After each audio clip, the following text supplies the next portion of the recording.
todos, sejam todos muito bem-vindos a mais uma palestra pública aqui na UERP.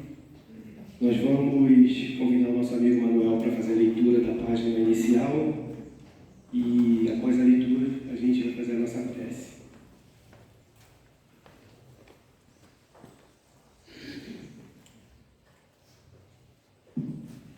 Boa tarde, irmãs e irmãos. Eu vou ler um texto do livro São Verde, texto número 43, que se chama Divergente. Lembre-se de que as outras pessoas são diferentes e, por isso mesmo, guardam maneiras próprias de agir. Esclarecer a base de entendimento fraterno, sim. Comunicar, não. Antagonizar sistematicamente é um processo exato de angariar aversões. Você pode claramente discordar sem ofender, desde que fale apreciando os direitos do opositor. Afaste as palavras agressivas do seu vocabulário. Tanto quanto nos acontece, os outros querem ser eles mesmos na desincumbência dos compromissos que assumem. Existem inúmeros meios de auxiliar sem ferir. Geralmente, nunca se discute com estranhos, e sim com as pessoas queridas. Visto isso, valeria a pena atormentar aqueles com quem nos cabe viver em paz? Aprendamos a ceder em qualquer problema secundário, para sermos fiéis às realidades essenciais.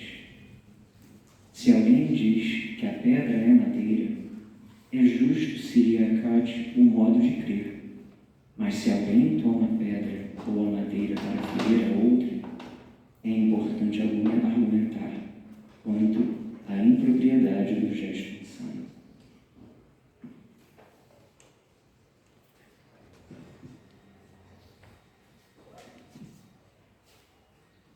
E assim, convidar todos a fechar os nossos olhos, agradecer ao Mestre Jesus a oportunidade de estarmos aqui nessa tarde, procurando estudar o seu Evangelho à luz da doutrina espírita.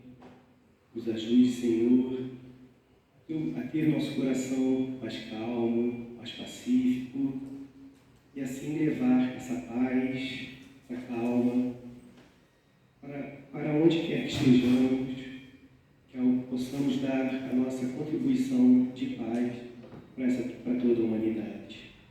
Pedimos também, Senhor, o seu amor envolva todo o nosso planeta, calmando, serenando, enchendo os corações de todos, principalmente daqueles que estão sentindo dor e sofrimento neste momento. Pedimos também que envolva nossa amiga Débora, que vai fazer a palestra dessa tarde, e que fique conosco sempre. Que assim seja. Vamos passar a palavra agora para a Débora, que vai falar sobre os desertores.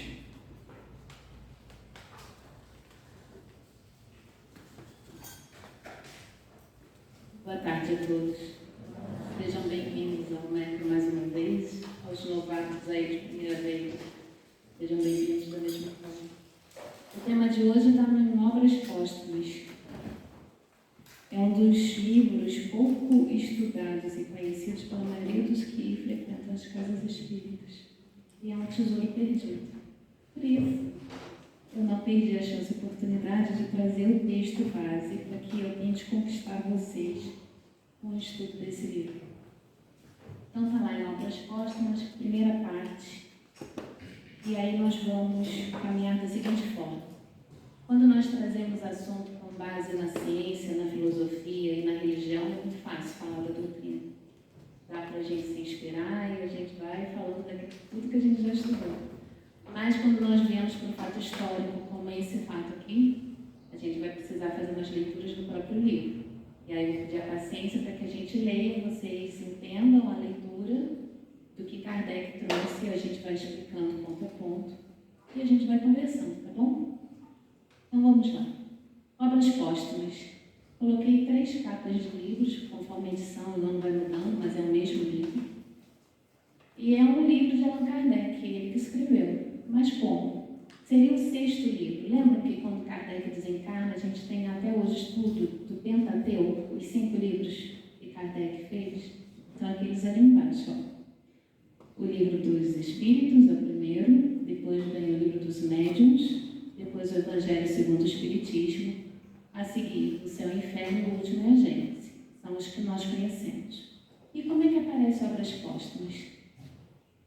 Publicado em Paris em 1890, pelos dirigentes da Sociedade Parisiense de Estudos Espíritas. Quando Kardec descobre, através dos espíritos, a existência de vida após a morte, codifica aquilo tudo, ele forma, agora que eu digo assim, ele forma uma sociedade de estudos, que é a Sociedade Parisiense.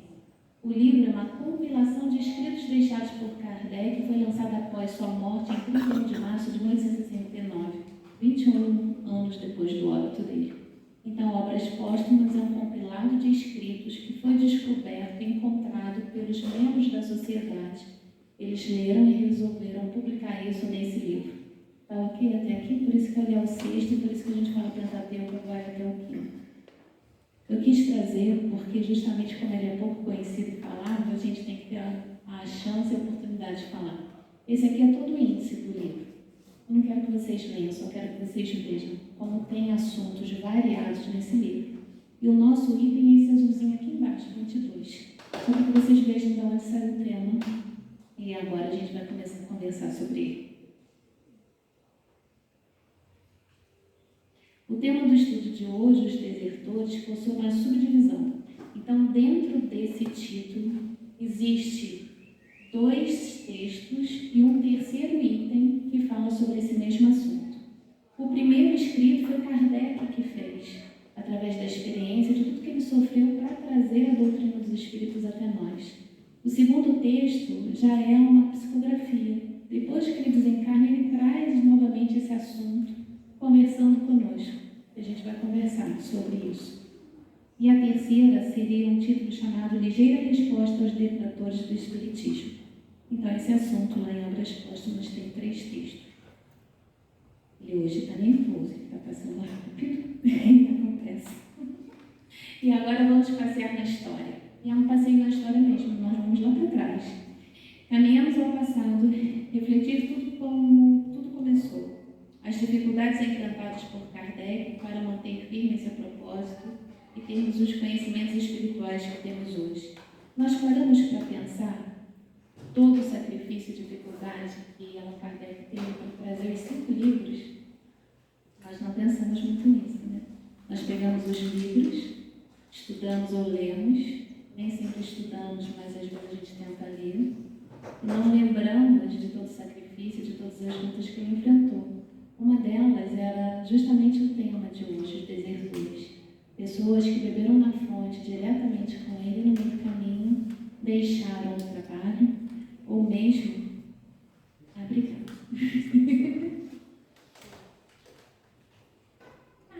Obrigada. Também? Obrigada. Beleza. É aqui? O teclado está com palhinho. Então, assim, todas as grandes ideias possuem pessoas dedicadas, mas sempre há os desertores. O Espiritismo também sofreu os efeitos da fraqueza humana e é sobre isso que conversaremos agora.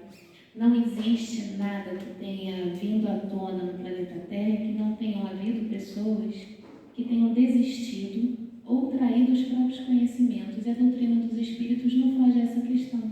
Existiram pessoas que dentro do movimento inicial, lá na época de Kardec, deixaram o movimento, deixaram de percorrer o caminho que até então, por algum motivo, eles disseram que era bom. E olha só o porquê. Nos primeiros tempos, houve um equívoco sobre a natureza e os fins do Espiritismo. Não perceberam o alcance. Vocês lembram como é que começou? Kardec tinha um amigo que virou para ele e disse assim, não Kardec, né, mas o Hipólite, porque ele ainda era o Hipólite Leão Denis Rivai. E disse assim, olha, está acontecendo um negócio muito interessante aqui na sociedade de Paris. O que é? As pessoas estão se reunindo e, de repente, no meio da reunião, as mesas se levantam, vão até o teto, andam pela sala e caem. Em outro lugar, começaram a fazer perguntas. E cada mesa se formavam palavras e frases. Eu fico pensando se eles quiseram escrever zebra até chegar na letra Z, quantas pancadas, se alguém perdeu a conta, não escreveu. E Kardec achava aquilo muito absurdo. No início ele não quis saber disso, porque ele era um cientista, tinha uma cabeça bem arquitetada, no sentido de que se não me provar eu não acredito, e esse tipo de coisa não pode existir, isso é fantasia. E a coisa foi crescendo, a ponto de outros amigos convidarem para que ele assistisse uma dessas reuniões, e um dos tantos amigos, que era uma pessoa que ele confiava muito, falou: nossa, se ele está dizendo isso, eu vou lá até para ver. Por quê? Se for mentira, eu vou descobrir e acaba logo essa palhaçada. Olha a ideia. E ele foi. Quando chegou lá, os espíritos que moviam as mesas, porque não era a mesa em si que se manifestava, vocês imaginem agora eu falando isso, vendo como é que sentir a mesa balançar e a mesa levanta. Metade de vocês desencarna é que sobreviver corre, né? Naquela época era diversão. Não tinha WhatsApp, não tinha YouTube, não tinha televisão, não tinha nada. Era diversão ir na casa das pessoas verem essas mesas se manifestarem. E quando ele vai, de alguma forma, ele começa a sentir e perceber que aquilo ali não era uma mentira. E os espíritos, e ele continuou insistindo a ir nessas reuniões, e os espíritos disseram a ele que ele duvidasse o que quisesse, mas ele iria cair em si e descobrir que existia muita coisa ali na matéria. E que aquilo que vos falava não era nada mais do que os espíritos daqueles que haviam partido, morrido. Porque a morte, na verdade, não existe, a gente só muda de dimensão, da material para o espiritual. E aí ele começa a descobrir o que nós hoje chamamos de doutrina dos espíritos. Por isso que a gente não fala kardecismo, porque não é doutrina de Kardec. Ele apenas foi um instrumento que percebeu, não desistiu e chegou até o fim de tudo aquilo que ele precisava. Então, assim, naquela época, Kardec foi para tentar desmistificar. Ele viu que era verdade, mas muitos dos que iam para se divertir mesmo. Não tem pessoas que gostam de ver o BBB? Sem crítica, mas não tem nada de construtivo ali? Não gostam? Não passam um tempo ali? Passam um tempo no Instagram, no TikTok? Não é assim? Naquela época eram nas mesas. Só que elas iam para se divertir mesmo. Então as pessoas no início não sabiam qual era a natureza nem o fim do espiritismo. Eles iam para diversão.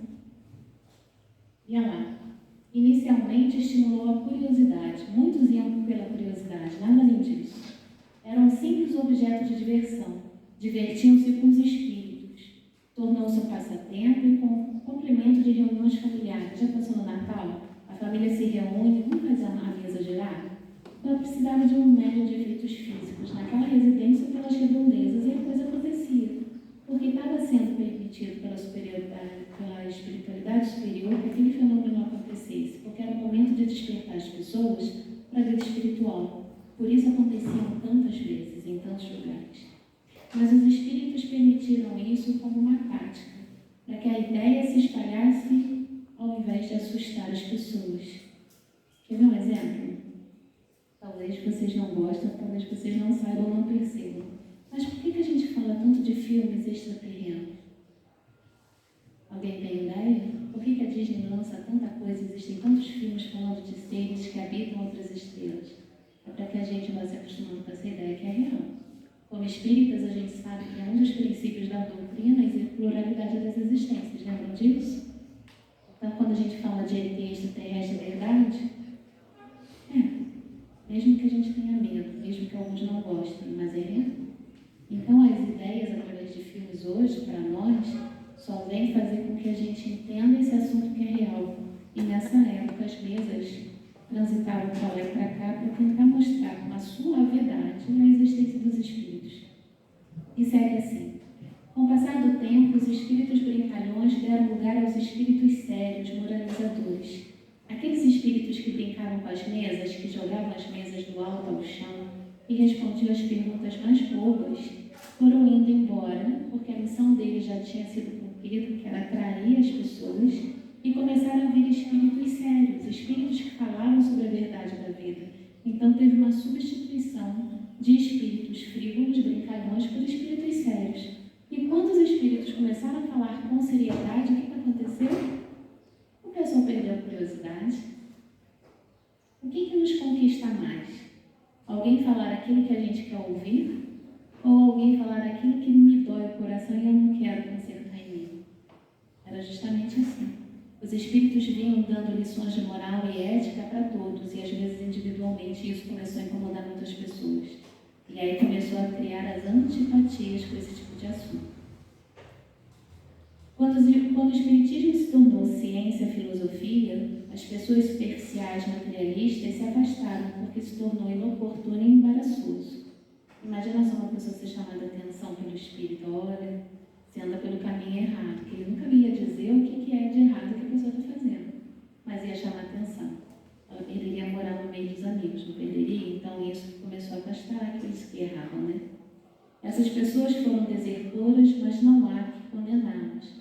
Afinal, auxiliaram no desenvolvimento da divulgação do Espiritismo. O que Kardec diz?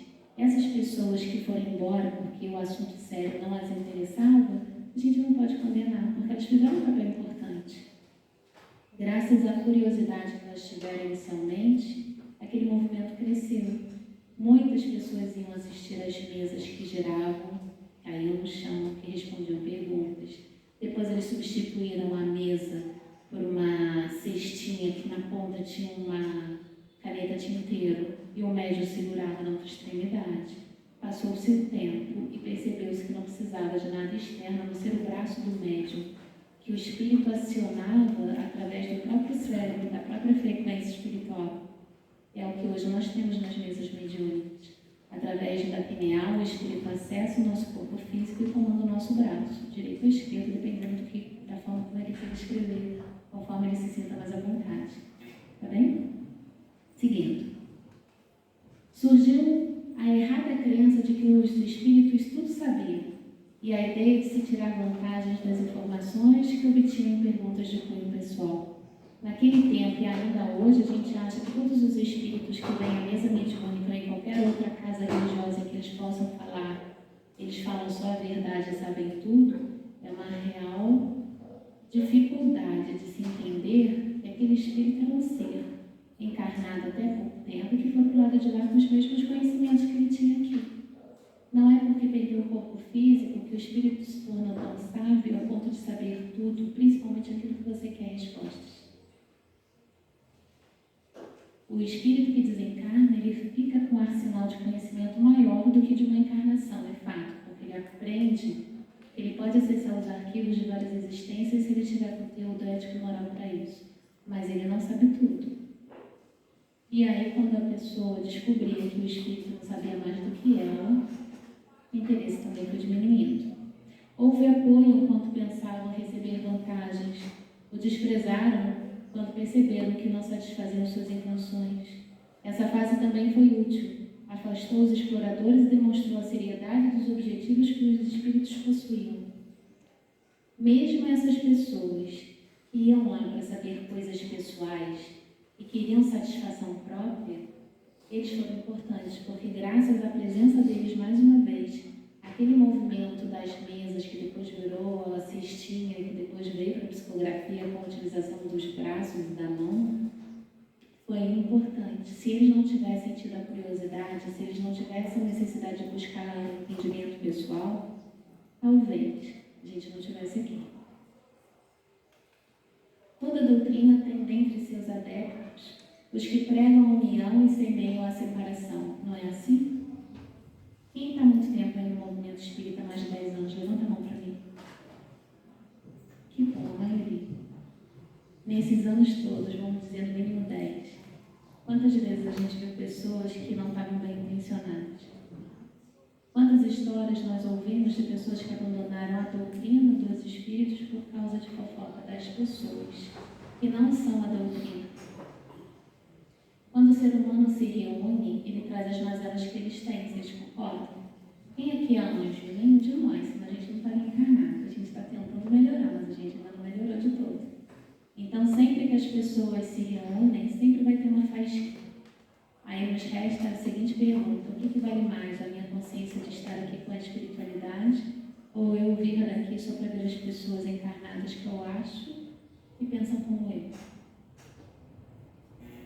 Por isso que quando a gente se destina a trabalhar no movimento espírita, seja que tarefa for, Nós precisamos vir pela convicção da doutrina dos Espíritos e não por ninguém. Eu sempre falei isso com as pessoas, e as pessoas às vezes mandam me de lá, nem que abro. Eu sempre falei assim, venha pelas paredes da casa espírita, nunca por ninguém. Porque se esse alguém errar, se esse alguém cometer um erro e te decepcionar, você vai achar que os espíritos têm algum envolvimento com isso e que a doutrina não serve. E não é isso. Quem erra é o ser humano. A espiritualidade superior e sábia já passou dessa fase há muito tempo. E esses conflitos que surgem no movimento espírita nos testam. Não é para que a gente coloque o dedo no nariz de ninguém dizendo que ela errou, dizendo que ela não é perfeita, ou que a casa XYZ não é boa. Não, o ser humano é falho. Quantas vezes a gente erra e se engana tentando acertar? Então, quando a gente vê um movimento, alguma dificuldade, algum problema, e a gente vê muitos, porque já está há muito tempo nessa estrada, o que importa é a gente tentar solucionar com paz, harmonia e educação. E, acima de tudo, com o conhecimento que diz que tem da doutrina dos Espíritos, que é olhar o outro como irmão e tentar relevar. Não é passar a mão nos erros, mas é tentar relevar dentro da medida do possível, não tornando a situação pior. E é isso que Kardec fazia.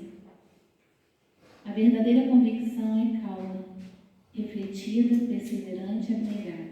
Não ensinam a ler. Mas foram úteis, pois ensinaram os espíritas isso. Mesmo as pessoas que faziam confusões no movimento naquela época até hoje, até isso para nós é útil.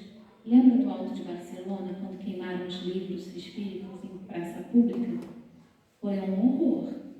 Ver um livro que a gente tanto ama ser queimado dá um nó no estômago. Mas aquilo ali foi o melhor marketing que podiam ter feito na época, porque muita gente queria saber o que estava queimando. Na época da Inquisição, mais atrás, quantos livros foram queimados? Porque só os homens poderiam ler, as mulheres não. E as mulheres, geralmente, por mais sensibilidade, apresentavam um conteúdo mediúnico maior e eram chamadas de bruxas. Quantos de nós foi queimado, né? Fogueirinha. Voltamos, não adiantou nada. Então, quando essas pessoas eram queimadas, quando esses livros eram queimados na época da Inquisição, ou agora, mais recente, não tanto, mas mais que a Inquisição no Alto de Barcelona, as pessoas queriam saber o que estava acontecendo ali para ser queimado. E o que aconteceu? Igual criança, quando você diz não bota o dedinho na tomada, o que ela vai fazer? E aí todo mundo queria comprar um livro, ler o livro, saber o que estava acontecendo. E aí a divulgação ficou muito maior. Então o negativo sempre serve para apoiar o quê? O positivo.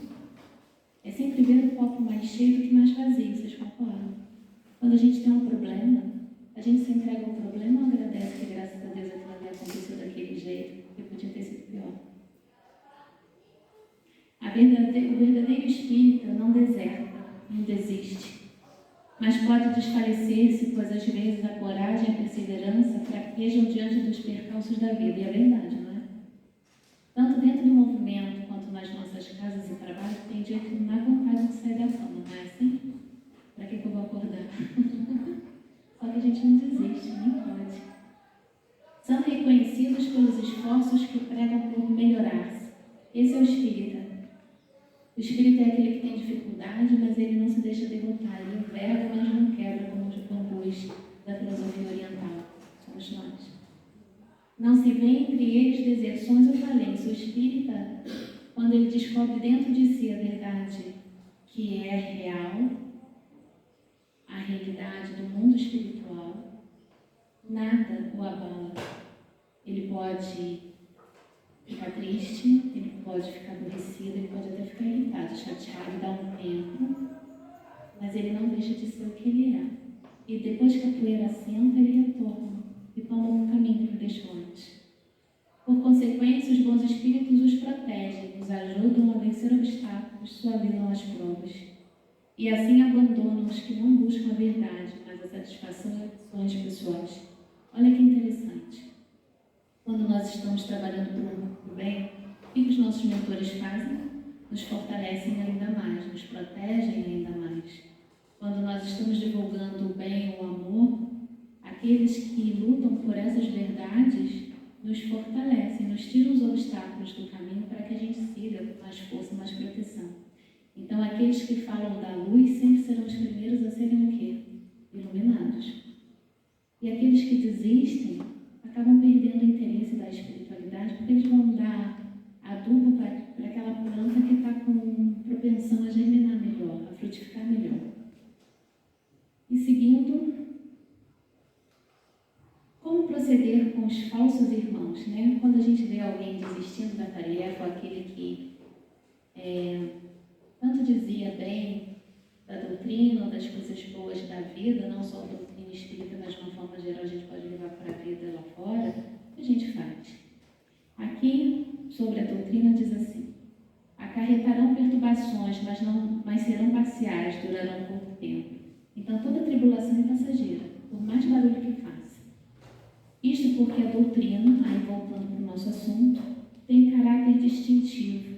A doutrina se destaca das outras por ela ser racional, porque ela traz elucidações com base em filosofia, ciência e religião. Filosofia racional e lógica.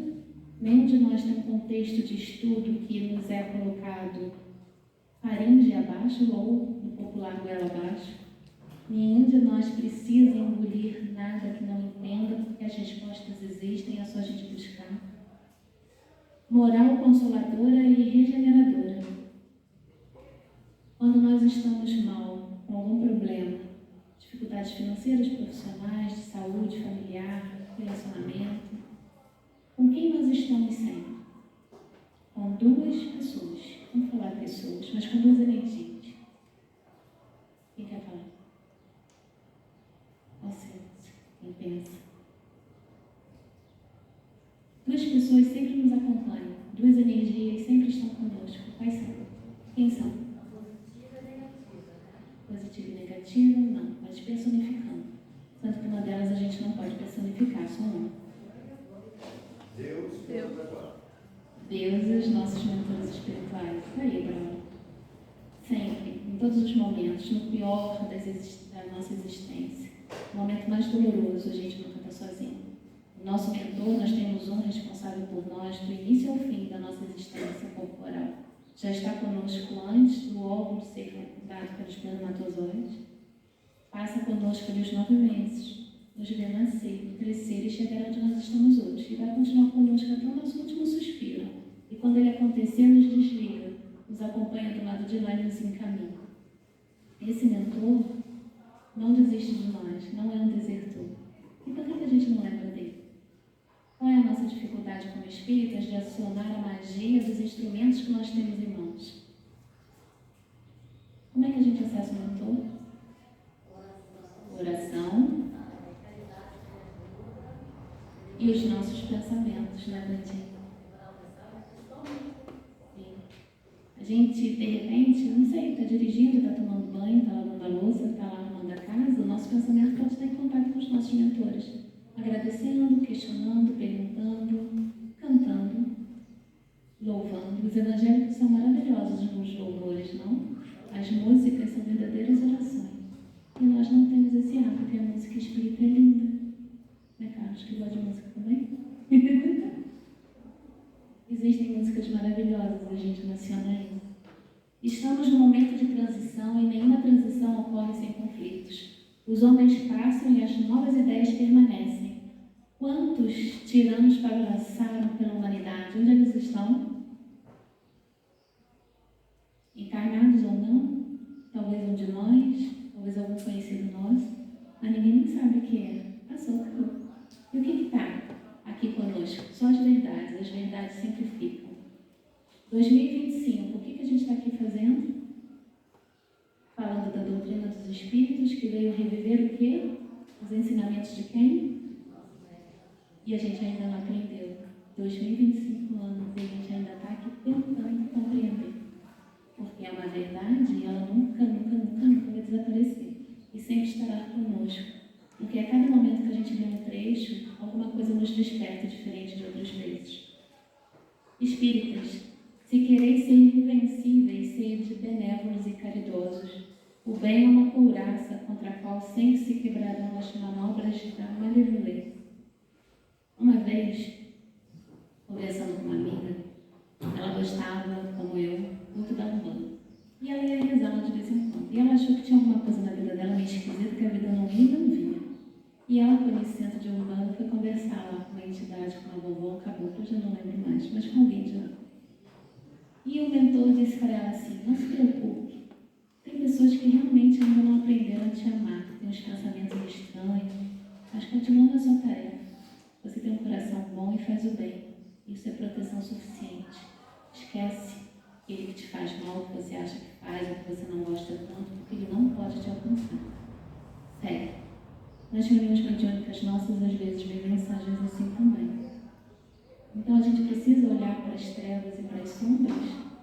Não, se a gente tem fé, se nós acreditamos em tudo aquilo que os Espíritos trouxeram, o que me derruba?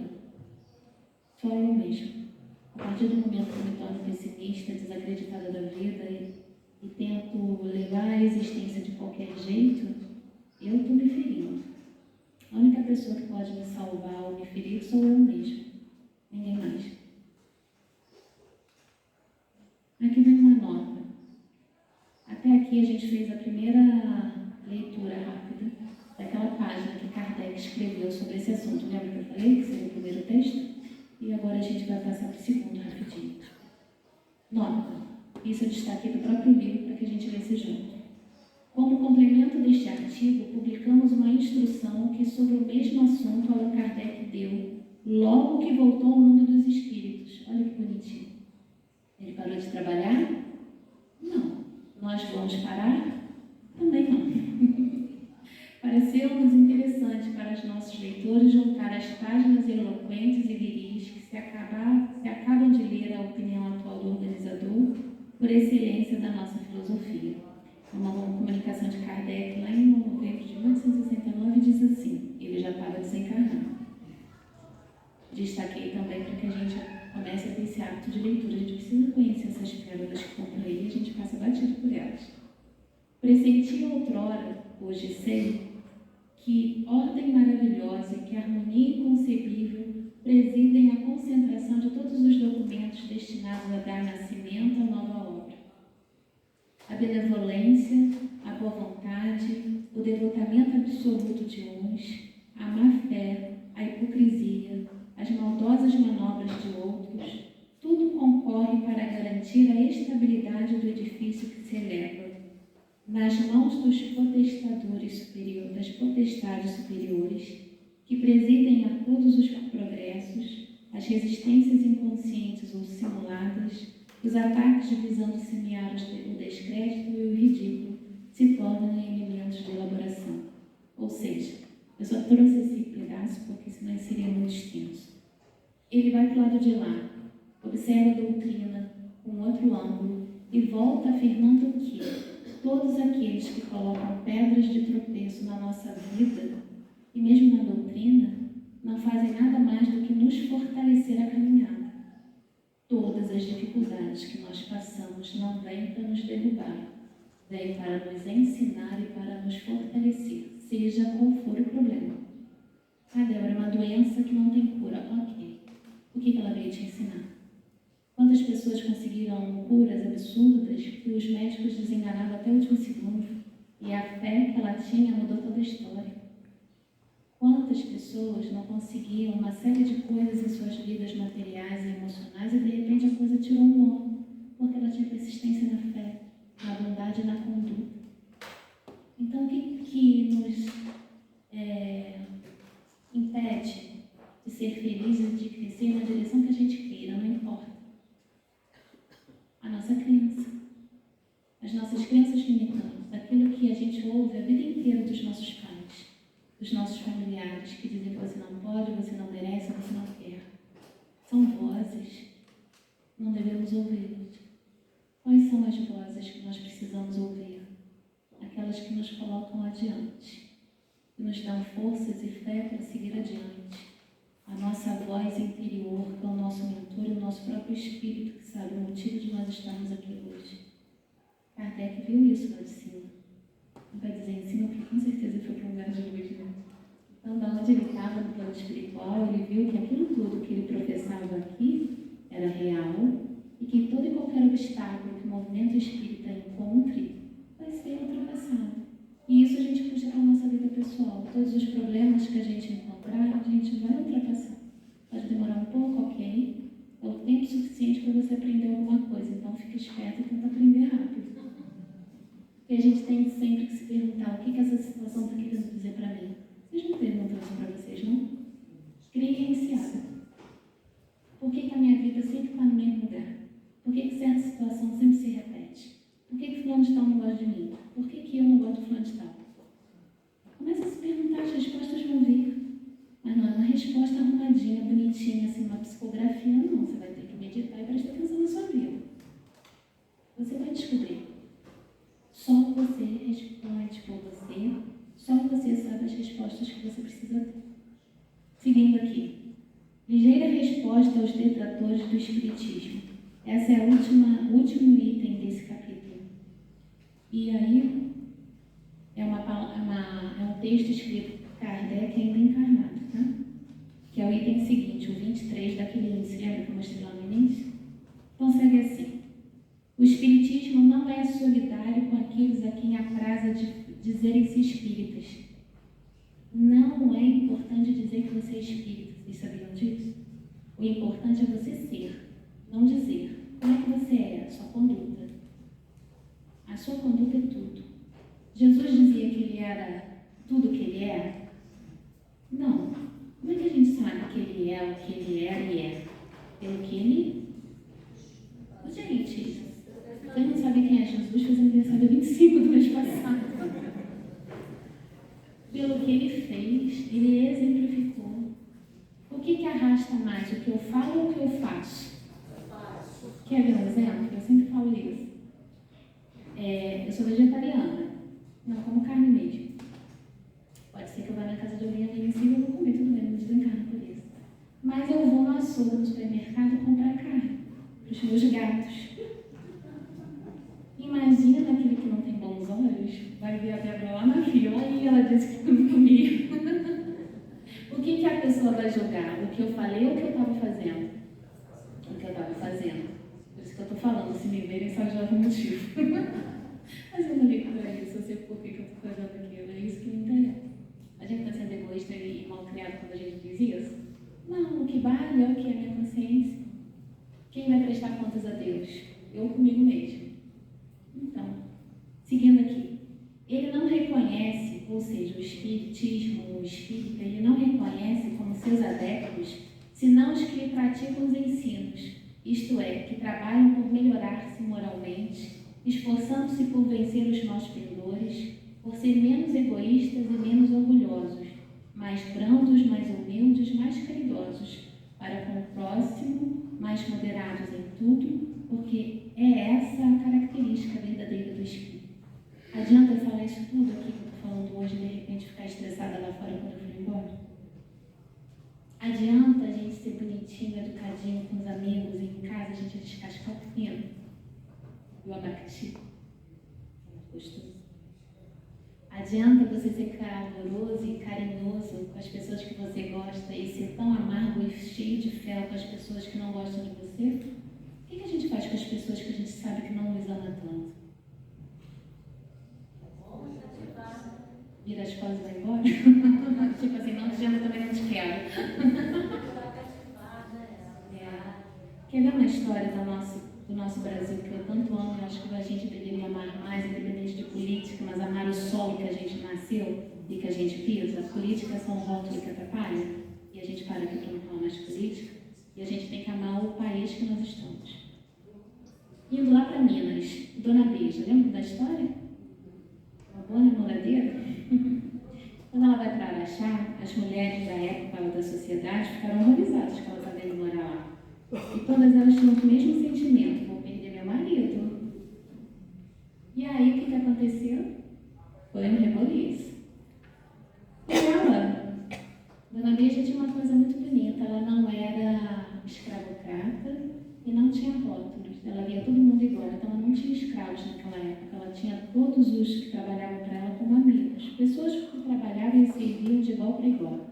E ela tinha um homem especial que cuidava de tudo para ela, organizando a casa e tudo mais na chá. Um belo dia elas estavam lá arrumando a casa, colhendo flores, sabe aquela coisa de limpeza de casa, feliz, passando no jardim também? Chega um emissário com uma caixa e diz assim: as mulheres da sociedade mandaram entregar para a Dona Beija. Aí as moças foram lá pegar a caixa e foram para a Dona Beija, uma caixa linda, cheia de lacinho. Olha, as mulheres melhoraram, pensaram melhor, pararam de perseguir você, trouxeram um presente. A Dona Beija: ai, que bom, né? Então vamos abrir. Quando tiraram os laçarotes, o que tinha dentro da caixa? Estrume de vaca, ou boi. As meninas, as empregadas, que deveriam ser escravas e não eram, ficaram revoltadas. Elas queriam ir atrás das mulheres que fizeram aquilo e brigar com elas. E a Dona Beija, na mesma hora, disse: não, não, não. Nós não damos aos outros aquilo que nos dão, principalmente quando é fé. Pediu para essa secretária, seu braço direito, que fosse ao jardim e recolhesse as melhores rosas e trouxesse. E elas não acreditaram: a senhora vai dar rosas, vai buscar. Foram, colheram as melhores rosas, pediu que viesse uma fita de cetim mais bonita que tivesse na casa. Ela arrumou aquele grande buquê de flores, deu um belo laçarote, virou para o emissário, pediu para que uma delas fosse atrás e disse assim: entrega para aqueles que trouxeram a caixa para mim. E lá foi ele, o emissário, atrás daqueles que tinham enviado a caixa. Quando chegou lá, as mulheres, é óbvio, estavam na casa de uma delas, que devia ser a chefe da organização do mal. O emissário entrou na casa com um buquê de flor lindo. E elas não entenderam nada. O que é isso? Dona Beija mandou entregar e disse que cada um dá o que tem. Ela foi mal criada? Ela foi sábia? Jesus fez o mesmo. Quantas flores Ele nos deu?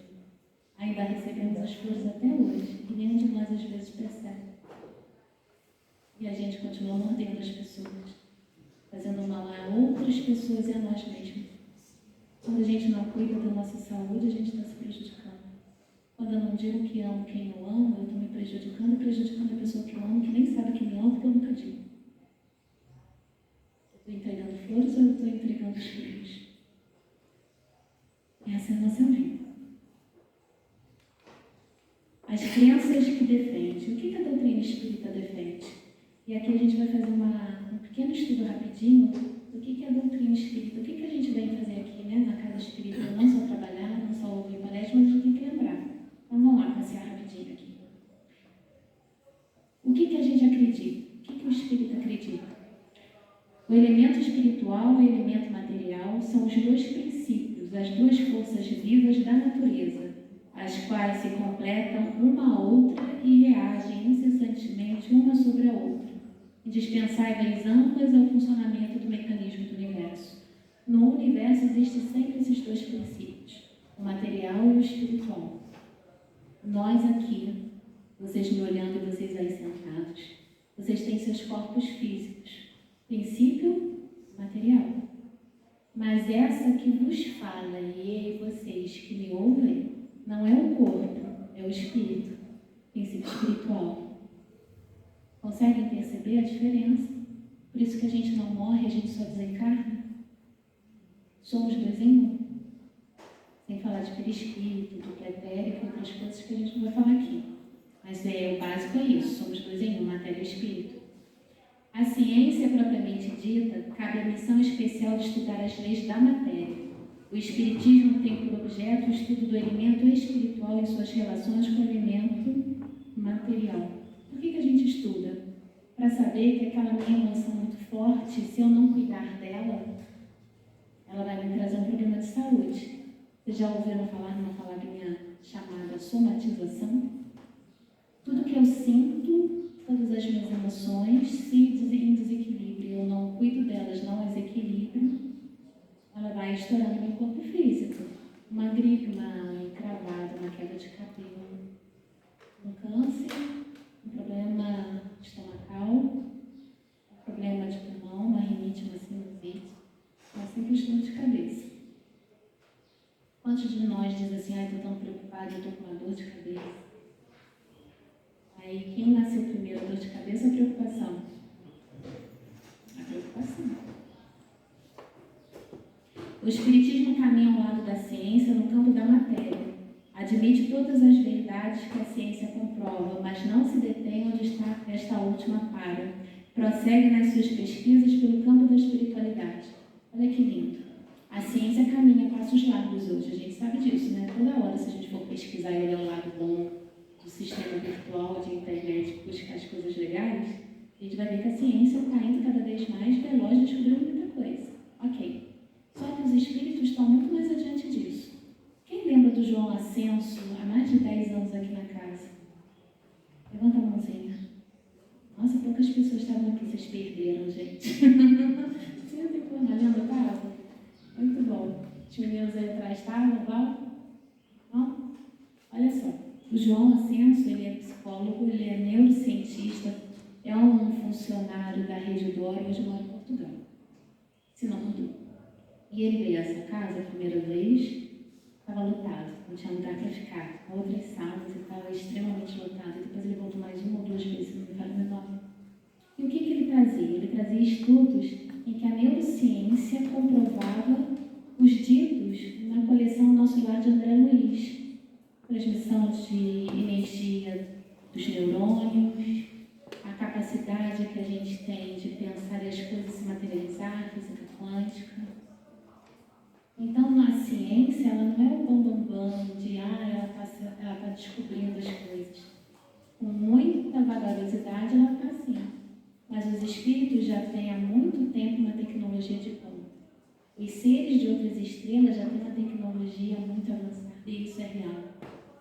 Lembra que tem um livro de Joana de Ângeles, que eu não sei qual é, se alguém souber me fala, existe um aparelhinho que eles colocam na frente do corpo físico nosso, quando eles vêm nos atender, e é feito um check-up com um raio-x de uma ressonância. Psicoscópio. É isso o nome? Psicoscópio. Tá, gente preso. E ele não precisa entrar naquele aparelhinho da ressonância, que todo mundo tem pavor, ou você tem que se submeter a uma cirurgia para abrir, para ver o que tem lá dentro. Esse aparelho, já temos hoje o quê? Dentro da área de enfermagem, um aparelhinho pequenininho, com o tamanho dos nossos celulares, que algumas enfermeiras estão colocando no nosso braço na hora de extração do sangue para o nosso exame de sangue. Vocês já viram isso? Dá para ver direitinho nas veias, então não tem mais aquela furação que a gente vai ficar com o braço cheio de hematoma. Só que as grandes clínicas ainda não têm, algumas enfermeiras que estão comprando por conta própria. Olha lá. Então, olha só a tecnologia que Kardec disse lá atrás. Hoje já está aparecendo nas nossas mãos esse aparelhinho, mas outros aparelhos mais sofisticados, de outras tecnologias para a saúde, já estão aí. É que a gente não teve acesso. Então, assim, a ciência não fica comprovando a verdade, ela está descobrindo. E a doutrina dos espíritos vai ao mesmo passo. Tanto que Kardec diz, se a ciência descobrir alguma coisa que é fato, fique com a ciência e vamos seguindo ali com o conhecimento dos espíritos. Mas até hoje, de tudo que foi trazido na psicografia de Chico, as informações de Kardec, nada foi jogado por terra porque a ciência descobriu o oposto. Então a gente está bem estruturado com os conhecimentos das raízes, né? Alguns fenômenos foram reputados sobrenaturais, apenas por ignorância das leis que os regem. Em virtude desse princípio, o Espiritismo não admite o caráter de maravilhoso atribuído a certos fatos, embora lhes reconheça a realidade ou a possibilidade. Não há para eles milagres, no sentido de derrogação das leis naturais, de onde se segue que os espíritas não fazem milagres.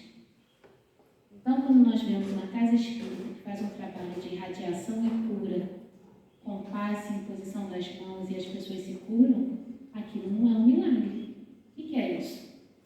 É o conhecimento da espiritualidade que trabalha com aquela equipe e vem em socorro daquela pessoa que precisa.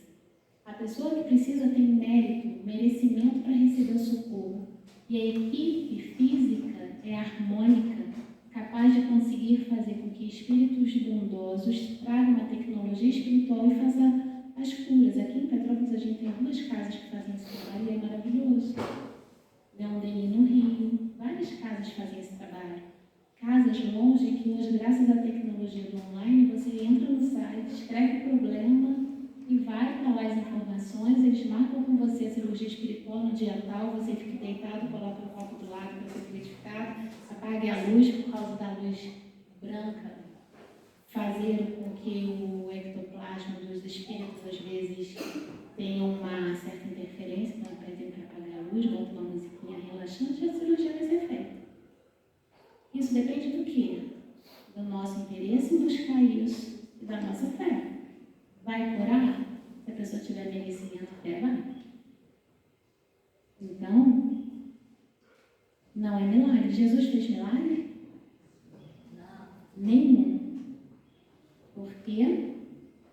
Porque ele sabia manipular os átomos, ele sabia manipular o nosso perispírito, a nossa matéria. Por que ele transforma a água em vinho? Milagre?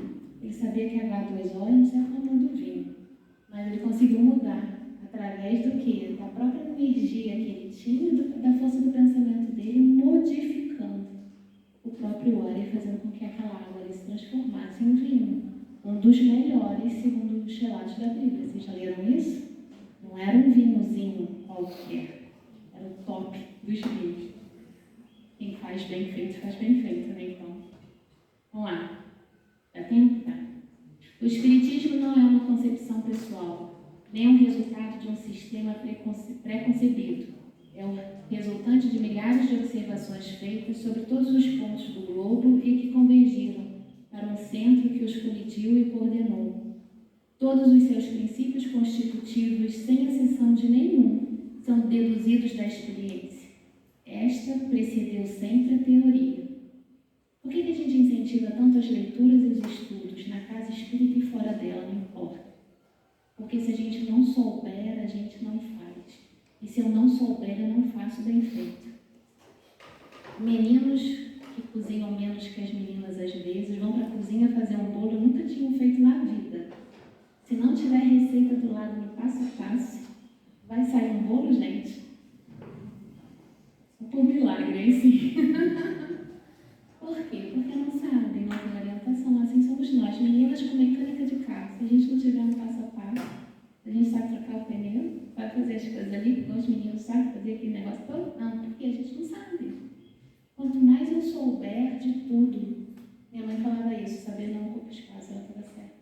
Quanto mais a gente souber de tudo que a gente puder saber, menos eu fico nas mãos das pessoas, mais chance eu tenho de me fortalecer.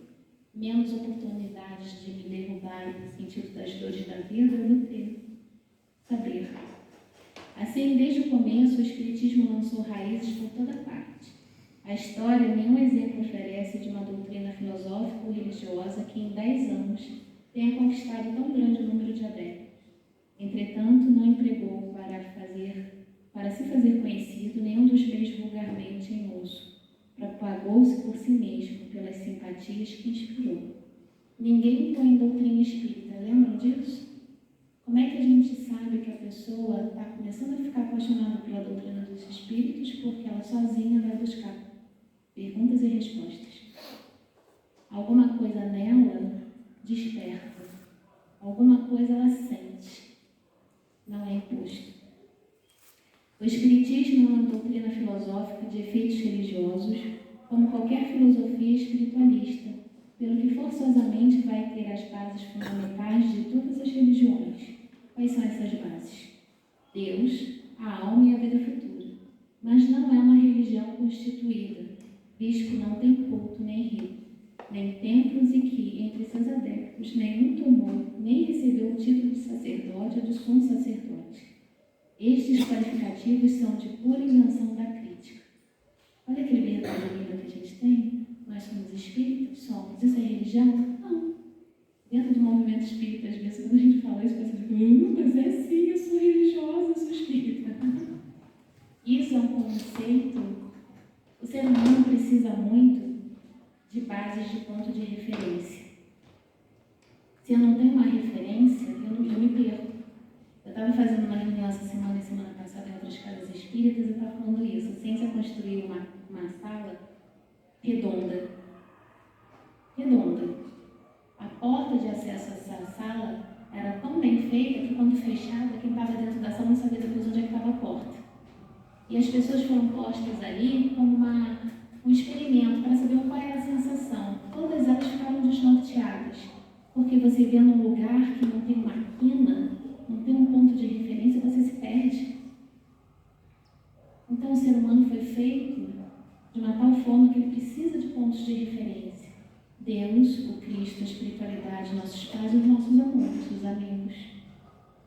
A nossa vida é um ponto de referência.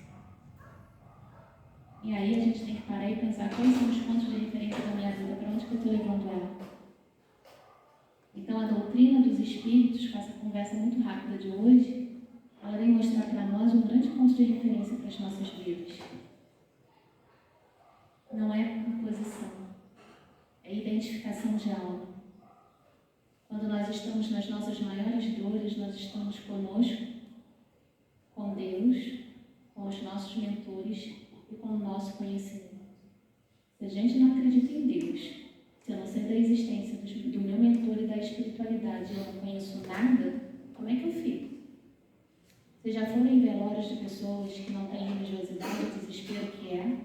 Ver uma pessoa que ama dentro do caixão sendo enterrada, as pessoas se jogam, não querem que vá, como se fosse possível ressuscitar e trazer a vida, mas o desespero é grande porque ela não conhece nada.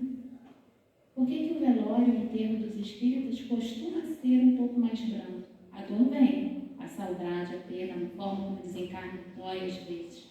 Mas por que não é desesperador? Porque a gente sabe que é uma separação provisória. E como é que eu sei isso? Eu me identifico e vou em busca desse conhecimento. E aí a gente vai encerrar dizendo assim: trabalhamos para compreender, por enriquecer a nossa inteligência e o nosso coração. Lutamos com os outros, mas lutamos com caridade e abnegação. O amor do próximo escrito em nosso estandarte é a nossa divisa. A pesquisa da verdade, venha de onde vier, o nosso único objetivo. Então, como espíritas e, na verdade, como cristãos, ou, na verdade, como seres humanos no planeta Terra, num dia de provas e expiações que anda tão difícil de viver, o que eu preciso ser? Eu preciso ser uma pessoa tranquila, eu preciso ser uma pessoa que busca conhecimento e verdade, eu preciso transmitir a paz que eu tanto busco. Eu não posso exigir do outro aquilo que eu mesmo não tenho. O que a doutrina espírita fala dos desertores? Desiste aquele que não tem conhecimento. Desiste aquele que acha que é fraco.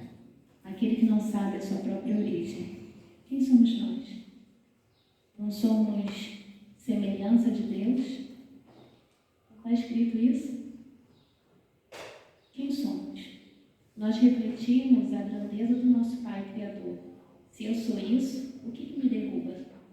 Nada. A não ser a minha fraqueza em achar que isso aí não é verdade. A minha falta de confiança em mim mesmo me derruba. Nada mais nem ninguém. Então, desistir de qualquer tarefa da nossa vida, seja dentro da casa espírita ou lá fora, desistir não é uma palavra que deve estar no dicionário das nossas vidas daquele que tem Deus dentro de si, porque sabe que nós somos filhos dessa grandiosidade que Ele criou. Se eu sou filha dele, se ele me vê, se não cai uma folha da árvore sem que ele saiba, por que ele não vai cuidar de mim? Então as dores vêm para me testar, para mostrar a força que eu tenho, não para me derrubar. Que a gente possa ir para casa hoje pensando nisso. Que o nosso fim de semana seja de paz e que a gente nunca desista de ser feliz e de construir uma vida boa e de paz e de amor.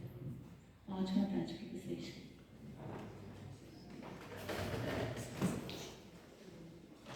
Agradecemos a Débora, todo o material, tudo que nos trouxe nessa tarde, muita coisa boa para refletirmos. Dando sequência na atividade, eu vou convidar a Nilza para fazer a nossa prece de encerramento e após a prece eu vou pedir para aguardar um minutinho, se juntar, só para dar um recadinho. Senhor Deus, obrigado, Senhor. A palavra gratidão é a única que nos veio. Gratidão pelos ensinos, gratidão pelos teus exemplos, gratidão por essa casa Pai, que nos recebe, nos acolhe, nos guia, nos ensina. Gratidão, Senhor, por termos a oportunidade de estarmos aqui, por termos escolhido estar aqui, aprendendo, estudando e levando para o nosso dia a dia todos esses ensinamentos. Por sermos, Senhor, estes espíritos que estão buscando a evolução, que estão buscando o aprimoramento, a paciência, a tolerância, a benevolência, principalmente a caridade. Obrigada, Senhor, por todas estas oportunidades. E que nesse momento de oração, essa prece possa chegar como alívio e serenar corações perdidos e perturbados em qualquer lugar, tanto de irmãos encarnados como desencarnados. Obrigado, Mestre, por tudo. Sabemos que estás sempre conosco, mas cada vez queremos poder sentir